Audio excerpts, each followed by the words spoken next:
Good morning बच्चों। तो कल हम लोग जनसंख्या घनत्व के बारे में पढ़ रहे। तो देखो, पृथ्वी की सतह पर इकाई क्षेत्रों में रहने वाले लोगों की संख्या को क्या कहते हैं हम लोग? घनत्व कहते हैं, यानी जनसंख्या घनत्व, डेंसिटी पॉपुलेशन, या तो प्रति वर्ग इकाई क्षेत्र में रहने वाले लोगों की संख्या को जनसंख्या घनत्व ये भी बोल सकते हैं हम लोग। विश्व जनसंख्या का औसत घनत्व 50 व्यक्ति प्रति वर्ग किलोमीटर 2015 में ये किया गया था, उस समय के बाद पता चला है। ठीक है, तो देखो, विश्व जनसंख्या का औसत घनत्व 50 व्यक्ति प्रति वर्ग किलोमीटर, यानी एक वर्ग किलोमीटर में मात्र 50 व्यक्ति है। ये 2015 के सर्वे के अनुरूप पता चला है। जबकि भारत का जनसंख्या घनत्व देखो, यहाँ देखने जाओगे तो देखो क्या है, विश्व जनसंख्या का औसत घनत्व, ठीक है, विश्व का जनसंख्या घनत्व 50 व्यक्ति प्रति वर्ग किलोमीटर, जबकि भारत का जनसंख्या घनत्व 382 व्यक्ति प्रति वर्ग किलोमीटर 2011 के अनुसार। ठीक है, तो इसमें एक लॉजिकली सोचो, विश्व का लगभग 7 अरब जनसंख्या है। ठीक है, उस 7 अरब में हम लोग यदि एवरेज निकालते हैं तो कितना निकला है? 50 व्यक्ति प्रति वर्ग किलोमीटर है, यानी बहुत ही कम है। जबकि देखो, भारत की जनसंख्या 130 करोड़ है, यानी 1 अरब लगभग 30 करोड़ है, 1.3 मान के चलो। तो उसमें से प्रति वर्ग किलोमीटर 2011 की जनगणना के अनुसार हमें पता चला है कि 382 व्यक्ति प्रति, यानी 382 व्यक्ति प्रति वर्ग किलोमीटर है। यानी विश्व की जनसंख्या की तुलना में देखो, भारत का जनसंख्या घनत्व कई गुना है। ठीक है, यानी 6-7 गुना, 7 टाइम्स 8 टाइम्स अप्रॉक्स हो जाएगा। ठीक है, तो बहुत ज़्यादा है। तो इस तरह से जनसंख्या घनत्व निकाले जाते हैं। तो ये याद रखो कि विश्व की जनसंख्या घनत्व कितनी है? 50 व्यक्ति प्रति वर्ग किलोमीटर, 2015 से ये पता चला है। जबकि भारत का जनसंख्या घनत्व 382 व्यक्ति प्रति वर्ग किलोमीटर 2011 की जनगणना के अनुसार। अब देखते हैं हम लोग विश्व के सर्वाधिक जनसंख्या घनत्व वाले देश। कुछ हैं विश्व के सर्वाधिक जनसंख्या घनत्व वाले देश और विश्व के विरल जनसंख्या घनत्व वाले देश। ठीक है, यानी विश्व में कौन कौन से देश हैं जिसका जनसंख्या घनत्व बहुत ज़्यादा है, और कुछ ऐसे भी देश हैं जिसकी जनसंख्या घनत्व बहुत कम है। तो देखो, यहाँ पर सबसे ज़्यादा विश्व के सर्वाधिक जनसंख्या घनत्व वाले देश मोनाको, जो यूरोप कॉन्टिनेंट में है, 25,718 व्यक्ति प्रति वर्ग किलोमीटर। विश्व के सर्वाधिक जनसंख्या घनत्व वाला देश क्या है? मोनाको, जो यूरोप में है। ठीक है, यूरोप महादेश में है, यूरोप कॉन्टिनेंट में है, जहाँ पर प्रति वर्ग किलोमीटर 25,718 व्यक्ति पाए जाते हैं। तथा विश्व में सर्वाधिक कम जनसंख्या घनत्व वाले देश देखो, ऑस्ट्रेलिया, 3.09 व्यक्ति प्रति वर्ग किलोमीटर, लगभग 3 व्यक्ति। ठीक है, 3 व्यक्ति प्रति वर्ग किलोमीटर मान के चलो। तो ये सबसे पूछेगा कि विश्व में सर्वाधिक जनसंख्या घनत्व वाला देश कौन है? मोनाको, और उसका जनसंख्या घनत्व कितना है? 25,718 व्यक्ति प्रति वर्ग किलोमीटर। और विश्व की सर्वाधिक कम जनसंख्या घनत्व वाले देश ऑस्ट्रेलिया, प्रति व्यक्ति 3.9, ठीक है, 09 प्रति वर्ग किलोमीटर। उसके बाद देखो, एशिया महादेश में आया बांग्लादेश। ठीक है, जो 11 से 14, यानी 1114 व्यक्ति प्रति वर्ग किलोमीटर है, और कनाडा 3.60 व्यक्ति प्रति वर्ग किलोमीटर है। तो ये सबको याद रखना है कि विश्व के सर्वाधिक जनसंख्या घनत्व वाला देश मोनाको कहाँ पर है? यूरोप में। ठीक है, और जिस विश्व का सर्वाधिक विरल जनसंख्या घनत्व वाला देश ऑस्ट्रेलिया, कितने हैं? 3.09 व्यक्ति प्रति वर्ग किलोमीटर। और एशिया महादेश का यदि पूछ दिया तो देखो, बांग्लादेश 1114 व्यक्ति प्रति वर्ग किलोमीटर, और यूरोप में ही देखो कनाडा है, 3.6 व्यक्ति प्रति वर्ग किलोमीटर। उसके बाद देखो कोरिया में हम लोग का दोनों आते हैं, दक्षिण कोरिया, अभी दक्षिण कोरिया और उत्तरी कोरिया, ठीक है, उत्तर Korea, north Korea and south Korea. तो यहाँ पर सीधे कोरिया का दिया हुआ है, ठीक है। थर्ड पोजीशन में कौन है? कोरिया, 500 व्यक्ति प्रति वर्ग किलोमीटर, 500 व्यक्ति पर किलोमीटर। इसमें देखो कजाकिस्तान 6.16 व्यक्ति प्रति वर्ग किलोमीटर, ये भी एशिया कॉन्टिनेंट में ही है, ठीक है। कितना? 6.16 व्यक्ति पर वर्ग किलोमीटर। अब इसी तरह से हम लोग आगे बढ़ते हैं, देखो इसी तरह से आगे बढ़ते हैं। किसी स्थान का जनसंख्या घनत्व उस स्थान में रहने वाले लोगों की संख्या को वहाँ के क्षेत्रफल से भाग देकर निकाला जाता है। तो निकालने का तरीका भी बहुत आसान है। देखो, किसी स्थान का जनसंख्या घनत्व, जिस स्थान का जनसंख्या घनत्व निकालते हैं उस स्थान में रहने वाले लोगों की संख्या को वहाँ के क्षेत्रफल से भाग देकर निकाला जाता है। जनसंख्या घनत्व निकालना बहुत ही आसान है। जिस क्षेत्र का जनसंख्या घनत्व निकालना है वहाँ की जनसंख्या को, ठीक है, वहाँ के टोटल जनसंख्या को वो लोग जितने क्षेत्रफल में रहते हैं उस क्षेत्रफल से भाग देने से ही वहाँ का जनसंख्या घनत्व प्राप्त होता है, ठीक है। यानी जितने क्षेत्रफल में वहाँ पर लोग रहते हैं वहाँ लोगों की संख्या को वहाँ के क्षेत्रफल से भाग देने पर क्या निकलता है? जनसंख्या घनत्व, ठीक है। अतः जनसंख्या घनत्व प्रति व्यक्ति प्रति वर्ग किलोमीटर में दर्शाया जाता है। अतः जनसंख्या घनत्व व्यक्ति प्रति वर्ग किलोमीटर में दर्शाया जाता है। उदाहरण के लिए देखो फॉर एग्जांपल, दिल्ली का क्षेत्रफल लगभग 1483 वर्ग किलोमीटर है, ठीक है जी। दिल्ली का क्षेत्रफल कितना है? 1483 वर्ग किलोमीटर है। जबकि वर्ष 2011 की जनगणना के अनुसार दिल्ली का जनसंख्या घनत्व 12,320 व्यक्ति प्रति वर्ग किलोमीटर है, जो कि 2001 में इतना प्रति वर्ग किलोमीटर था। भारत के कुछ अन्य राज्यों का जनसंख्या घनत्व इस प्रकार है, ठीक है। तो इसको देखो,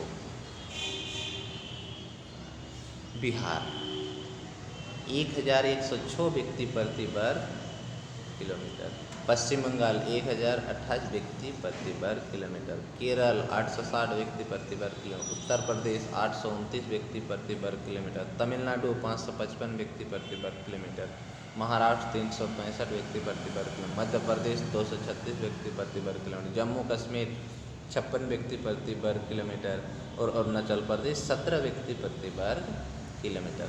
जबकि सभी राज्यों की जनसंख्या को हमारे भारत का क्षेत्रफल से, देखो इसमें लॉजिकली सोचो तुम लोग थोड़ा सा, ठीक है।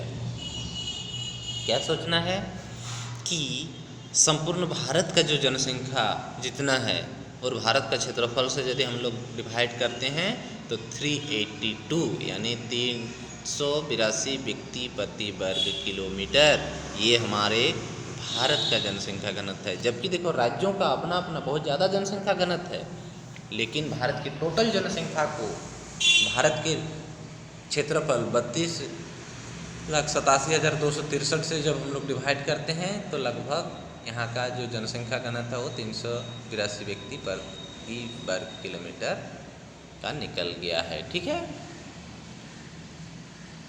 अब हम लोग आगे देखो, जनसंख्या वितरण को प्रभावित करने वाले कारक कौन कौन से कारक हैं जो जनसंख्या के वितरण को प्रभावित करते हैं। आज हम देखते हैं कि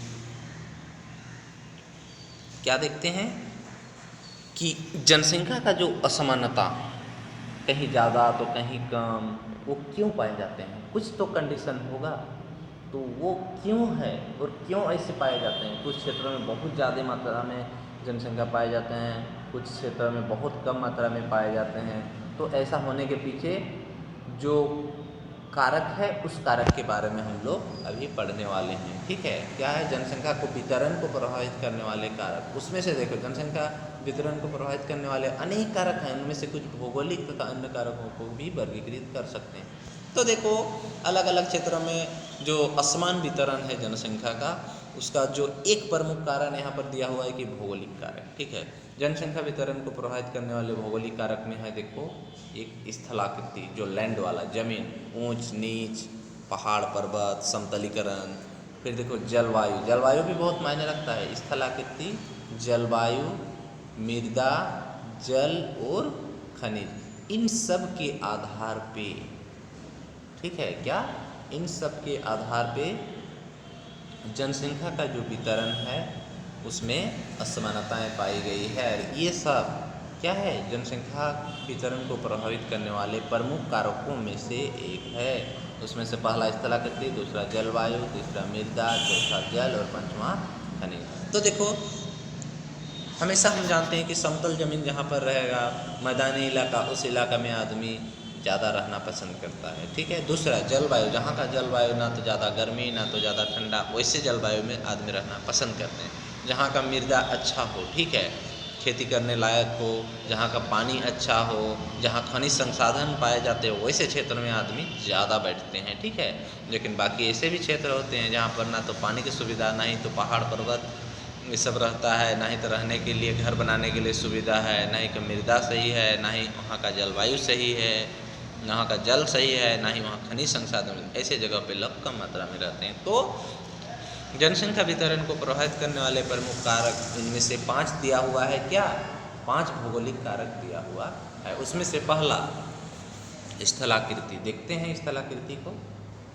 स्थलाकृति देखो, पर्वतीय, पठारीय, हम जानते हैं पर्वतीय भाग, पठारीय भाग और मैदानी भागों में जनसंख्या वितरण में काफ़ी असमानताएं होती है। तो हम जानते हैं पर्वतीय भाग में कोई भी व्यक्ति रहना पसंद नहीं करते हैं। पठारीय भाग में उसके कंपेरिजन में, पर्वतीय भाग के कंपेरिजन में थोड़ा सा ज़्यादा पाए जाते हैं, क्योंकि पठार उस क्षेत्र को कहा जाता है ना कि जहाँ पर बहुत ऊंचे क्षेत्र रहता है। मतलब हम पहाड़ चढ़ गए और पहाड़ चढ़ने के बाद यदि वहाँ मैदान टाइप का समतल रहता है, वैसे क्षेत्र को हम लोग पठारी क्षेत्र कहते हैं। जैसे रांची का पठारी ये है ना हम लोगों का, तो रांची झारखंड का सबसे जो हम लोग देखते हैं कि ऊंची जिला इलाका में से एक आता है, ठीक है। तो हम लोग बाकी क्षेत्र से जब रांची आते हैं तो रांची एक चढ़ान मिलता है चारों तरफ से। जैसे यहाँ चढ़ने के बाद देखें रांची का ऊपरी भाग में, यानी हम ऐसी जगह पर चढ़ जाते हैं जहाँ पर बहुत ऊंचो है, ठीक है, यानी ऊंचाई है, बहुत ऊंचाई है, यानी 400-500 मीटर ऊंचा है। उसके बाद वहाँ उठने के बाद वहाँ समतल पाया जाता है।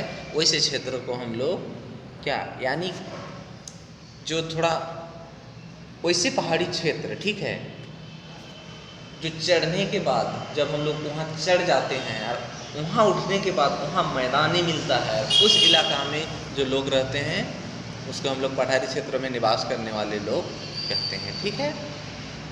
यानी सोचो कि वो पहाड़ के उतना ऊंचा नहीं रहेंगे, पहाड़ पर्वत के उतना ऊंचा नहीं रहेंगे, लेकिन उसका भी कुछ 400-500 से 800 तक 1000-1500 मीटर तक की उसकी ऊंचाई हो सकती है। लेकिन उठने के बाद वहाँ हम उतना ऊपर उठने के बाद वहाँ क्या होता है, समतल मैदान होता है, समतल मैदान होता है। और वैसे मैदान ये इलाका को हम लोग क्या कहते हैं, पठारीय क्षेत्र कहते हैं, ठीक है। मैदानी भागों में जनसंख्या, फिर देखो मैदानी भाग को तो खैर हम लोग जानबे करते हैं, ठीक है, कि मैदानी इलाका में लोग ऑलरेडी रहना पसंद करते हैं। तो ये अलग अलग क्षेत्र में जो आदमी की जनसंख्या के वितरण में काफ़ी असमानताएं पाई जाती है। पर्वतीय और पठारीय भागों की तुलना में रहने की दृष्टि से मैदानी इलाका में अधिक पसंद करते हैं। देखो पहाड़ी इलाका और पठारी इलाका दोनों में दोनों के कंपेरिजन में मैदानी इलाका में लोग रहना पसंद करते हैं, ठीक है। क्योंकि पठारी इलाका में भले वहाँ ऊपर जाके समतल मिले, लेकिन फिर भी हमको कुछ दूर तक चढ़ना पड़ता है, ठीक है। क्योंकि ये इलाका कृषि और विनिर्माण क्रियाकलापों के लिए उपयुक्त होते हैं। तो हम आदमी अपने रोजगार को भी देखता है, क्योंकि जो मैदानी इलाका होता है कोई भी काम को निर्माण करने में तथा कृषि कार्य के लिए वो उत्तम जमीन होती है, उपयुक्त होते हैं। यहाँ परिवहन का बढ़िया नेटवर्क भी उपलब्ध होता है। हाँ, समतल इलाका में जो ट्रांसपोर्टेशन होता है ना, उसका अच्छा खासा नेटवर्क उपलब्ध होता है। रोजगार के अनेक अवसर उपलब्ध होते हैं तथा जीवन की बेहतर परिस्थितियाँ उपलब्ध होती हैं। नदियाँ की मैदानी भूभाग सघन जनसंख्या वाले क्षेत्र हैं, जबकि पर्वतीय भूभाग की जनसंख्या काफ़ी विरल है। तो आगे देखते हैं, देखो हम लोग जलवायु, ठीक है। अब देखो हम लोग देख रहे हैं जलवायु। तो देखो विश्व के अत्यधिक गर्म, ठंडे और शुष्क तथा आर्द्र वाले क्षेत्रों में बस्तियों के लिए उपयुक्त नहीं है। तो विश्व का जो बहुत ज़्यादा गर्मी या तो बहुत ज़्यादा ठंडा या तो जहाँ शुष्क ड्राई रहता है, मरुस्थलीय इलाका, या तो जहाँ बहुत ज़्यादा आर्द्र रहता है, ठीक है, डेंसिटी मतलब ह्यूमिडिटी बहुत ज़्यादा आर्द्र रहते हैं, वैसे क्षेत्रों में मानव बस्तियों के लिए उपयुक्त नहीं माना जाता है या उपयुक्त नहीं होता है। स्थिर या एकरूप जलवायु वाले क्षेत्रों में अधिक जनसंख्या निवास करती है। तो जहाँ की जलवायु लगभग स्थिर प्रतीत होती है, लगभग स्थिर के बराबर होते हैं, वैसे क्षेत्रों में लोग ज़्यादा रहना पसंद करते हैं। सहारा जैसे मरुस्थल, अंटार्कटिका महाद्वीप, दक्षिण अमेरिका और अफ्रीका के भूमध्यरेखीय क्षेत्र, कनाडा के उत्तरी भाग और रूस के ध्रुवीय प्रदेश में जनसंख्या घनत्व बहुत कम है। तो जनसंख्या घनत्व हम लोग देखने जाते हैं तो किस किस इलाका में, सहारा जैसे मरुस्थल बहुत बड़ा, विश्व का सबसे बड़ा मरुस्थल सहारा जो अफ्रीका में है, ठीक है, वहाँ नहीं के बराबर जनसंख्या रहते हैं। अंटार्कटिका महाद्वीप जहाँ बर्फ से हमेशा ढका होता है, ये हमेशा गर्मी रहता है। दक्षिण अमेरिका, अफ्रीका के भूमध्यरेखीय क्षेत्र, कनाडा के उत्तरी भाग, रूस के ध्रुवीय प्रदेश, इस सब क्षेत्र में बहुत कम मात्रा में जनसंख्या पाए जाते हैं। अब तीसरा देखो हम लोग आ गया मृदा, सॉइल होते हैं, ठीक है, उर्वरा शक्ति से भरपूर मृदा में अनेक फसलें उगती है। तो हम देखते हैं जिस क्षेत्र की मृदा में उर्वरा शक्ति ज़्यादा होती है उस क्षेत्र में लोग ज़्यादा निवास करते हैं, ठीक है। विश्व की कुछ उपजाऊ मैदान जैसे कि भारत में गंगा ब्रह्मपुत्र की घाटी, जो इसका गंगा ब्रह्मपुत्र के डेल्टा क्षेत्र में, मिस्र में नील नदी का डेल्टा, ठीक है, चीन में हुआंगहो घाटी, उत्तर अमेरिका में मिसिसिपी मिसौरी नदी की घाटी और विशाल यूरोपीय मैदान जनसंख्या वाले क्षेत्र हैं। क्योंकि ऐसे इलाका में जो नदी से लाने वाले बहुत सारे जो मिट्टी जब बाढ़ के समय आ जाते हैं, जब पानी ख़त्म हो जाता है तो वहाँ का जो मिट्टी वहाँ पर बैठ जाते हैं, और वैसे मिट्टी को हम लोग क्या कहते हैं, जलोढ़ मिट्टी कहते हैं। और वो जलोढ़ मिट्टी का जो मैदान होता है वो बहुत ही उपजाऊ होता है, ठीक है। और नए जलोढ़ मिट्टी को हम लोग खादर कहते हैं और पुराने जलोढ़ मिट्टी को बांगर कहते हैं। ये तुम लोग आगे क्लास खादर और बांगर के बारे में पढ़ोगे, ठीक है, हायर क्लास में। तो मृदा हो गया। अब हम लोग पढ़ेंगे जल। तो जल में भी देखो क्या है, जनसंख्या घनत्व जल के स्रोतों विशेषकर अलवण जल, यानी जहाँ पर सल्ट जल कम पाए जाते हैं वैसे में सर्वाधिक लोग निवास करने का प्रयास करते हैं और होते भी हैं। विश्व की सभी प्रमुख नदी घाटियों में प्राचीन सभ्यताएं विकसित हुई है, जबकि मरुस्थलीय क्षेत्रों में अलवण जल की उपलब्धता न होने के कारण इन क्षेत्रों में जनसंख्या घनत्व बहुत कम है। जनसंख्या का घनत्व जल के स्रोतों विशेषकर अलवण जल के स्रोत के निकट सर्वाधिक होती है। अलवण जल, ठीक है, लवणीय जल में जनसंख्या उतना नहीं होते हैं। विश्व की सभी प्रमुख नदी घाटियों में प्राचीन सभ्यताएं विकसित, जबकि मरुस्थलीय क्षेत्रों में अलवण जल की उपलब्धता न होने के कारण इन क्षेत्रों में जनसंख्या का घनत्व बहुत ही कम पाए जाते हैं, ठीक है। अब आते हैं देखो खनिज। खनिज में से जिस क्षेत्र में खनिज पदार्थ की उपस्थिति ज़्यादा मात्रा में होती है उस क्षेत्र में काफ़ी संख्या में लोग निवास करते हैं, क्योंकि उस क्षेत्र में बहुत सारे उद्योग धंधे लगे होते हैं, जिसके कारण आदमी का रोजी रोटी रोजगार इनकम का सोर्स मिलता है। जैसे कि देखो दक्षिण अफ्रीका के में हीरा, पश्चिम एशिया में कच्चा तेल, ऑस्ट्रिया में सोने की खान होने के कारण इन क्षेत्रों में लोगों में अपनी बस्तियाँ बसा ली थी। ऐसे स्थानों पर रोजगार के अवसर अधिक होते हैं, ठीक है। अब देखो भौगोलिक कारक तो हो गए 5, उसके बाद हम लोग अन्य कारक में से क्या क्या हैं। अन्य कारक में एक है सामाजिक कारक, जिन क्षेत्रों में शिक्षा, और एक चीज़ देखो अन्य कारक में आते हैं मेरा सामाजिक क्षेत्र, पहला पॉइंट सामाजिक क्षेत्र। सामाजिक क्षेत्र जिन क्षेत्रों में शिक्षा, स्वास्थ्य, आवास, स्वच्छता आदि सुविधाएं बेहतर रहती है उनमें अधिक संख्या में लोग निवास करते हैं। यानी जिस क्षेत्र, सामाजिक कारक बोलने का मतलब है जिस क्षेत्र में सभी तरह की फैसिलिटी उपलब्ध होते हैं वैसे क्षेत्रों में लोग अधिक संख्या में रहते हैं और वहाँ रहने का ये अपना पसंदीदा जगह भी चुनते हैं। उदाहरण के लिए हमारे देश की राजधानी दिल्ली का क्षेत्र सघन जनसंख्या वाला क्षेत्र है। मुंबई देखो, जितना भी मेट्रो सिटी को कुल मिला के देखो, यानी जहाँ वैसे क्षेत्र जहाँ पर सभी प्रकार की फैसिलिटी, शिक्षा, स्वास्थ्य, आवास, स्वच्छता और बहुत सारे रोड, ट्रांसपोर्टेशन, टेलीकम्युनिकेशन, रोजगार, सभी तरह के जो क्या होते हैं, सुविधाएं बेहतर मात्रा में उपलब्ध होती है, उससे हम लोग जानते हैं कि वैसे क्षेत्र में लोग क्या कहते हैं, अधिक संख्या में निवास करते हैं।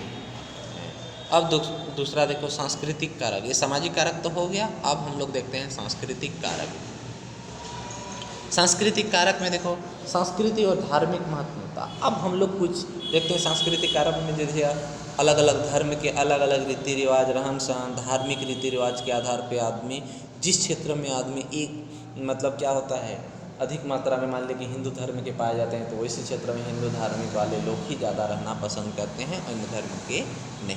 तो देखो सांस्कृतिक और धार्मिक महत्व वाले स्थानों के आसपास में अधिक संख्या में लोग बसते हैं। हम किसी भी धर्म को, ठीक है, का जो सांस्कृतिक या धार्मिक स्थल है, ठीक है, तो वैसे क्षेत्र में लोग ज़्यादा निवास करते हैं, लेकिन अपने अपने धार्मिक स्थल के सामने अपने अपने धर्म के लोग ज़्यादा निवास करते हैं। लेकिन यहाँ पर धार्मिक स्थान, सांस्कृतिक स्थान में लोग निवास करते हैं, लेकिन उसमें से भी हम लोग देखते हैं फिर हम लोग जाति प्रथा में कुछ हद तक अभी भी दबे हुए होने के कारण हम लोग अपने धार्मिक स्थल में अपने धर्म के लोग भी जब ज़्यादा देखने को मिलता है, जबकि उधर धर्म के स्थल के आमने सामने दूसरे धर्म के लोग ही निवास करते हैं। जैसे देखो वाराणसी, मदुरै, जेरूसलम, मक्का और वेटिकन शहर रोम इसके प्रमुख उदाहरण। अब देखो आर्थिक कारक, क्या क्या हो गया, सामाजिक कारक, सांस्कृतिक कारक, अब आ गया हम लोगों का आर्थिक कारक।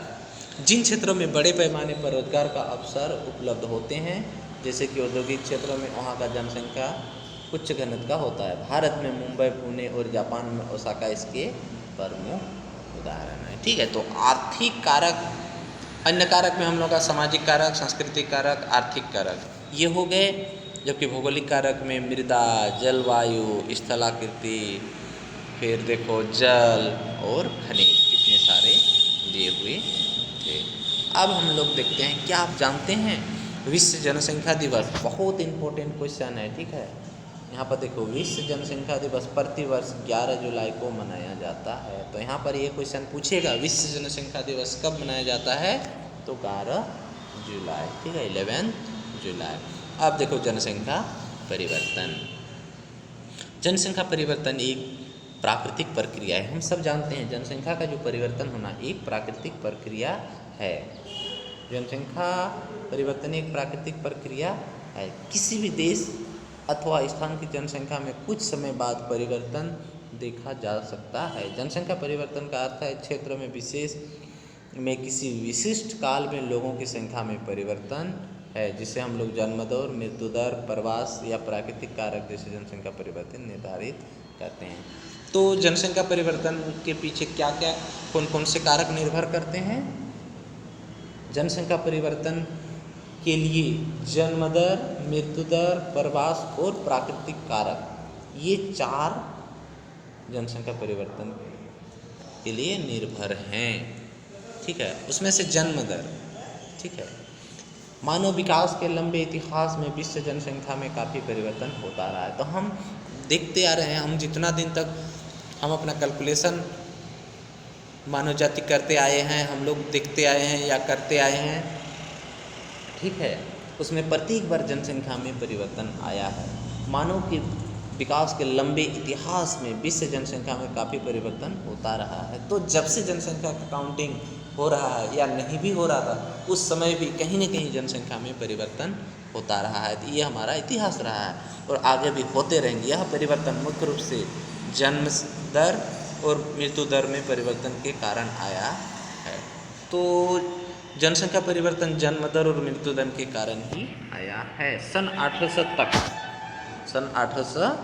तक विश्व की जनसंख्या बहुत धीमी गति से बढ़ी, ठीक है, यानी 1800 तक जनसंख्या में जो वृद्धि थी वो बहुत, जो बढ़ोतरी रेट उसका था वो बहुत कम था। इसका कारण महामारियाँ, बहुत सारे जो महामारी आती है, ठीक है, अभी भी देखो एक महामारी आया हुआ है हम लोगों का कोरोना, ठीक है, कोविड-19 वाला जो महामारी आया है, ठीक है, तो इसमें भी देखो विश्व में बहुत सारे लोगों की मृत्यु हो चुकी है। लेकिन पहले भी इस तरह से बहुत सारे महामारियाँ आती थी जिसके कारण शिक्षा, स्वास्थ्य और टेक्निकल इशू, दवा के एंटीडोट, वैक्सीन की कमी के कारण क्या करते थे, आदमी ऐसे ही मर जाते थे। जो कुछ व्यक्ति बचते थे उसी के द्वारा जनसंख्या में धीरे धीरे वृद्धि होने लगा और आज हम लोगों का जनसंख्या विश्व में लगभग 7 अरब के बराबर है।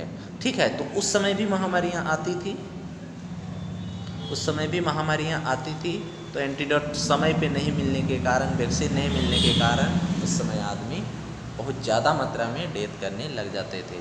तो 1800 ईस्वी के तक आदमी में जो बहुत स्लो वृद्धि हुआ है, जनसंख्या में जो स्लो वृद्धि हुआ है ना,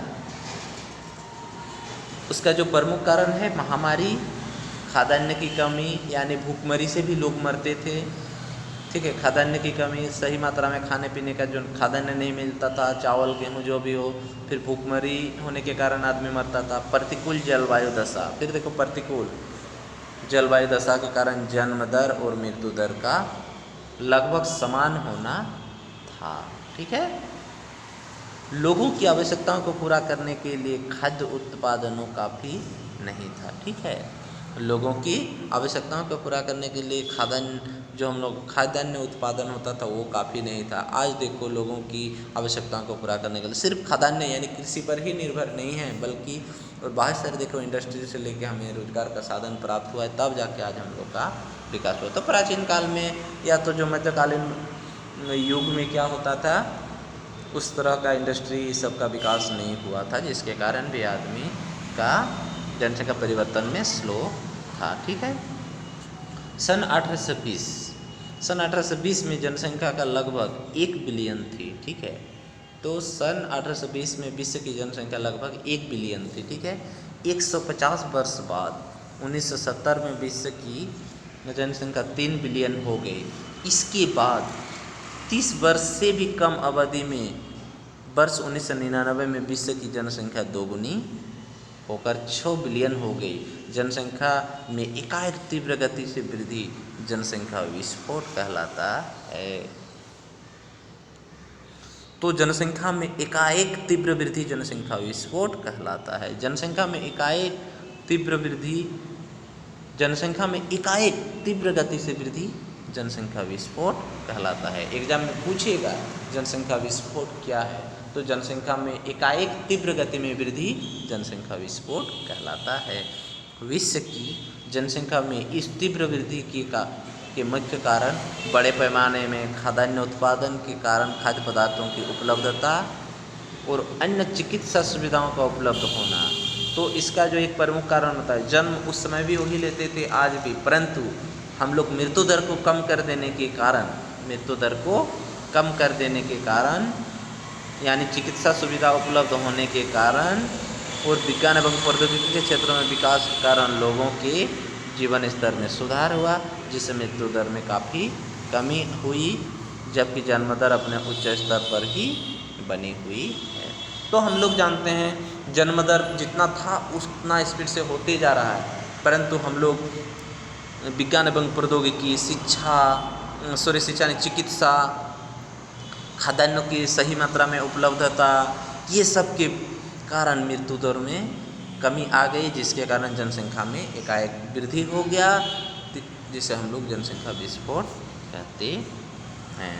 धीमी गति से जनसंख्या वृद्धि का कारण, धीमी गति से जनसंख्या वृद्धि का कारण और तीव्र गति से जनसंख्या वृद्धि का कारण, ये पॉइंट सब याद रखोगे।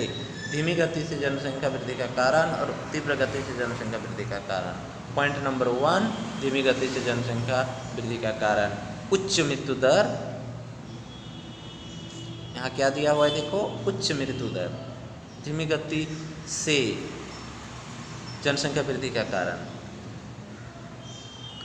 क्या क्या हो सकता है? धीमी गति से जनसंख्या वृद्धि का कारण उच्च मृत्यु दर तथा निम्न जन्म दर। ठीक है, चिकित्सा सुविधा में कमी, अपर्याप्त मात्रा में भोजन आपूर्ति, जीवन प्रत्याशा यानी व्यक्ति की औसत जीवन की आशा की निम्न दर, यानी आदमी में एक मन बना हुआ रह जाता था कि हम लोग ज़्यादा दिन बचने वाले नहीं हैं। क्यों? क्योंकि उसको ना तो सही खाना मिलता था, ना ही बीमार होता था तो उसको ट्रीटमेंट होता था। ठीक है, जिसके कारण आदमी अपने आप में कम उम्र बचने का ही सोचते रहता था। ठीक है, अब देखो इधर तीव्र गति में जनसंख्या वृद्धि के कारण पहला उच्च जन्म दर, निम्न मृत्यु दर। इसका जस्ट ऑपोजिट आधुनिक स्वास्थ्य सुविधाएं, पर्याप्त मात्रा में भोजन आपूर्ति, जीवन प्रत्याशा की उच्च दर। ठीक है, अब हम लोग देखते हैं, देखो जन्म दर। जन्म दर का अर्थ प्रति 1000 व्यक्तियों में जीवित लेने वाले शिशुओं की संख्या। तो देखो प्रति 1000 व्यक्तियों पर जीवित जन्म लेने वाले शिशुओं की संख्या, उसकी जब कोई हम लोग क्या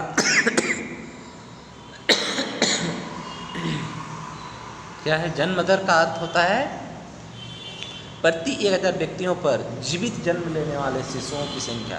प्रति 1000 व्यक्तियों पर जीवित जन्म लेने वाले शिशुओं की संख्या को हम लोग क्या कहते हैं, जन्म दर कहते हैं।